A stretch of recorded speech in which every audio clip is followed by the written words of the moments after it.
Vítejte u dalšího videa. Blíží se nám konec gregoriánského kalendáře, blíží se nám podle tohoto kalendáře nový rok. No a já bych tady ráda připomněla, že je to kalendář zcela novodobý, který se počítá oficiálně 2000 let, ale možná, že to bylo i jinak. A jenom bych tady chtěla vzpomenout na kalendář starý slovanský, který nemá 2000 let, ale který má více než 7500 let, což dokazují některé staré náhrobky, které jsou napsány ještě písmem, které vám předávám, a to písmo je Bukvica. A v tomto písmu jsou náhrobky staré 7 až těch 7500 let, což znamená, že tento kalendář je podstatně starší a je starší i než kalendář židovský, který má více než 5000 let. Počítal se trošičku jinak než ten kalendář náš. Náš rok má 365 a čtvrt dne, proto je každý čtvrtý rok přestupný. Starý kalendář měl též stejný počet dní, ale počítal se maličko jinak.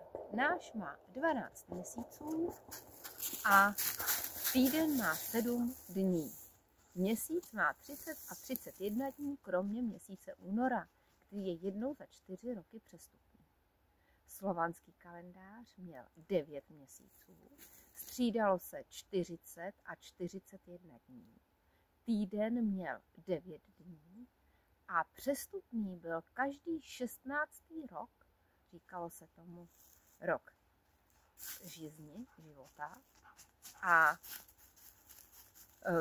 byly přestupné 4 dny. Přidávaly se tento 16. rok 4 dny a díky tomu byl ještě o něco přesnější než kalendář náš současný.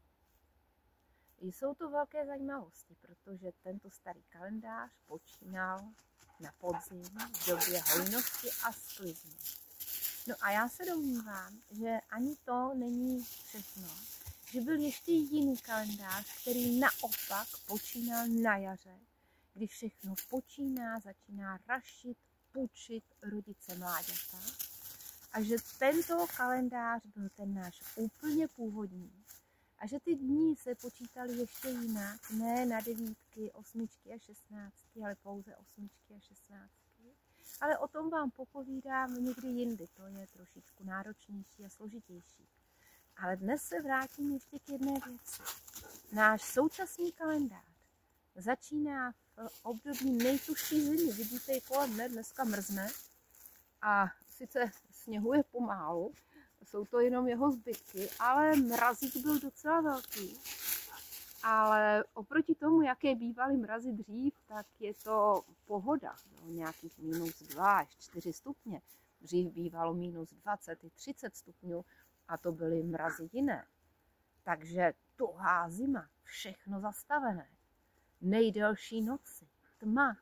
A ještě podle tohoto kalendáře nám začíná nový rok o půlnoci. To znamená v tu největší tmu, jaká je.